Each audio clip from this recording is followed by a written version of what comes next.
অনুব্রত মণ্ডল কেন গ্রেফতার হচ্ছে না, কিংবা পুলিশ কেন অনুব্রত মণ্ডলকে গ্রেফতার করছে না বলে যারা চিৎকার চেঁচামেচি করছেন,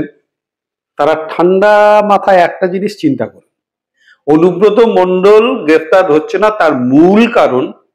এই রাজ্যের মুখ্যমন্ত্রী মমতা বন্দ্যোপাধ্যায় চাইছেন না অনুব্রত মণ্ডল গ্রেফতার হোক। ব্যাস,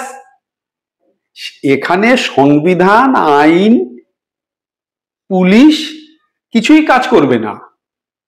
যেহেতু রাজ্যের মুখ্যমন্ত্রী চাইছে না অনুব্রত মণ্ডল গ্রেফতার হোক। আর যে সমস্ত তৃণমূলপন্থী রাজনৈতিক নেতারা টিভি ডিবেটে এসে বলছেন অনুব্রত মণ্ডল যেটা বলেছে আমি কন্ডেম করি, তার তীব্র নিন্দা করি, নিন্দা টিন্দা করার পরে উনি কোন প্রসঙ্গে বলেছেন, পুলিশ অফিসার আইসি বালি টাকা তুলেছেন, ঘুমের ওষুধ খায় বলে বিভিন্ন অজুহাত যারা নাকি সামনে আনে, আমি তাদের বিরুদ্ধে বলছি, তাদের বলছি, আপনার মা এবং বোন সম্বন্ধে কেউ যদি সেম খিস্তি খামারি গুলো মারতো,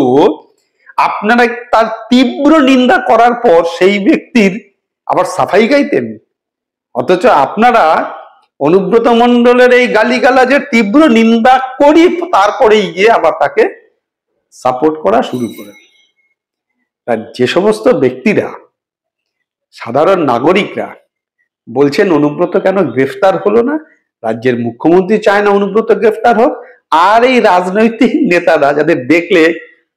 হাসি পায়, লজ্জা লাগে, জুতো দিয়ে পিটাতে ইচ্ছা করে, তাদের জন্য অনুব্রত মণ্ডল গ্রেফতার হচ্ছে।